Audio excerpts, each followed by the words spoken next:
السلام عليكم ورحمة الله تعالى وبركاته. عشاق وداد الأمة أينما كنتم، أخوتي خواتاتي الوداد ديال الأحرار. اليوم غادي نهضروا على اللغط اللي وقع في القضية ديال حسين عموتة، وشنو وقع بالضبط بالتفاصيل، اشنو طرا، كيفاش حتى وقع لعموتة، حتى قدم شهادة طبية. ورغم أنه صحيح يعني صحيح وفصيح كما تنقولوا باللغة الدارجة العامة، كيفاش أن مدرب يعني محترف مثل حسين عموتة أنه يرضخ للاموال وانه يغير الوجهه ديالو مباشره الى قطر، رغم انه خدا يعني تصريح من فريق الوداد الرياضي البيضاوي، وخدا ايضا موافقه الاداره ان صح التعبير باش انه يقوم بالمشاركه في برنامج في قناه الكاس من اجل متابعه اطوار كاس العالم. كلنا فرحه مع المنتخب الوطني المغربي، وكلنا يعني مسرورين من اجل هذا الاداء، ولكن لا يجب علينا ان ننسى ابدا الفريق الغالي، فريق وداد الامه. اللي خلاني ندير هذا الفيديو هو كيفاش شنو طرا وشنو وقع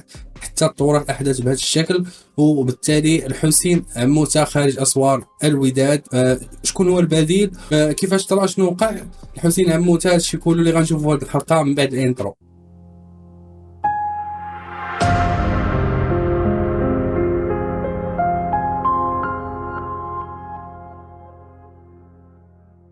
اذا إلا تبعنا الاحداث ديال كأس العالم، كل شيء يعني شاف الحسين عموتة، وكل شيء قال بأن حسين عموتة واجهة مشرفة، ولكن المشاكل ديال حسين عموتة مازال في استمرار. كيف ما كتعرفوا كنا درنا فيديو على انه كيفاش كيقوم بازدواجيه المهام، وبزاف ديال المشاكل طرحناهم في القناه ديالنا في عده فيديوهات. بطبيعه الحال رغم كل هذا الشيء هذا قدمنا ليه الدعم لا مشروط، واننا كنا بالجانب ديالو رغم الانتقادات اللي تعرض لها العديد ديال الجماهير، ولكن حنا كنا كنساندوه في اطار اننا كنا عائله، وباش يقدم الاضافه لفريق الوداد الرياضي. اذا به توجه الى السيدوهات القطريه، ثم تعرضوا عليه العديد من العروض من أندية قطرية وأيضا من المنتخب القطري. فعموتة للأسف الشديد بين على اللا احترافية ديالو، وقدم يعني واحد الشهادة طبية لفريق الوداد الرياضي.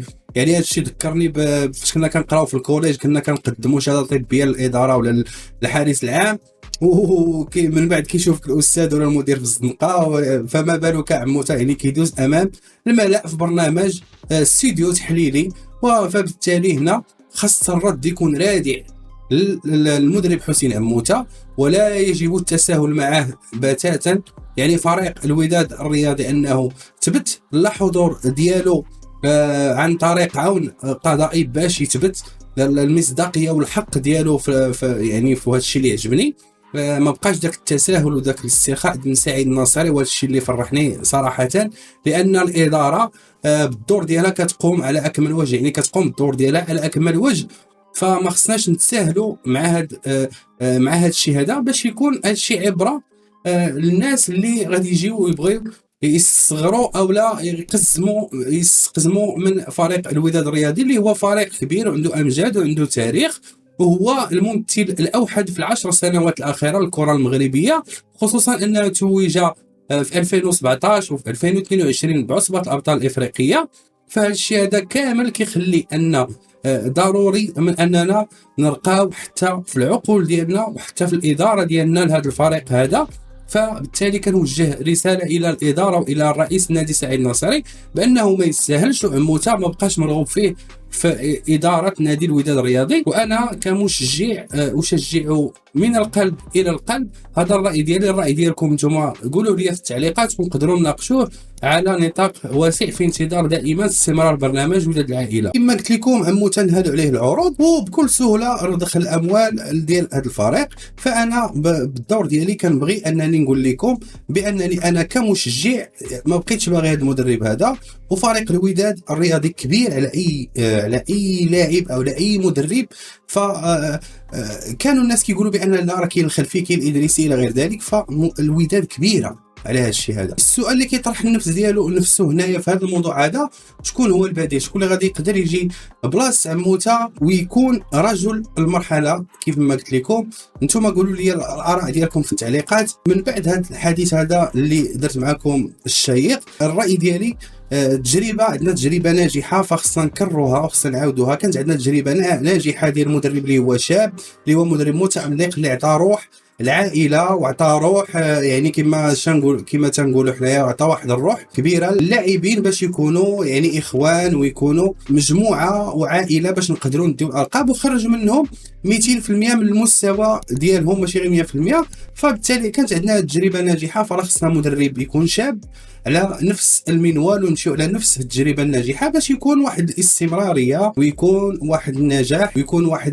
واحد المشروع كروي في نادي الوداد الرياضي وداد الامه. فراه بزاف ديال الاسماء اللي كتطرح في الطاوله، خصوصا ان ملي كيسمعوا السماسره ديال المدربين هذا الخبر فبالتالي كيبداو يديروا الخدمه ديالهم، كيبغيو ياثروا على النادي ديالنا. حنا بالدور ديالنا كجمهور خصنا نطرحوا الاسماء، ولا كان شي ضغط يكون ضغط ايجابي ماشي ضغط سلبي، يكون واحد الضغط اللي هو ايجابي. فبالتالي شنو خصنا نديروا حنا كجمهور؟ نطرحوا الاسماء اللي تكون معقوله، يعني مدرب شاب يكون عنده داك كيلعب على البسيشيك ديال اللاعبين وكيلعب على المورال وكيلعب على العاطفه ديالهم باش يقدر يخرج منهم كما تنقولوا واحد المجهود اللي هو يعطيو 200% من داك الشيء اللي كيعطيوه في التيران. فللاسف المدرب حسين عموته ما خداش التجربه ديال وليد الركراكي قدام عينيه، وما عرفش بان الوداد هي اللي قدمت الهديه للمدرب وليد الركراكي بتزويجه بعصبه الابطال الافريقيه، وانه على واجهته على انه قدر يقود المنتخب الوطني في سابقه، وقدر انه يحقق التاريخ مع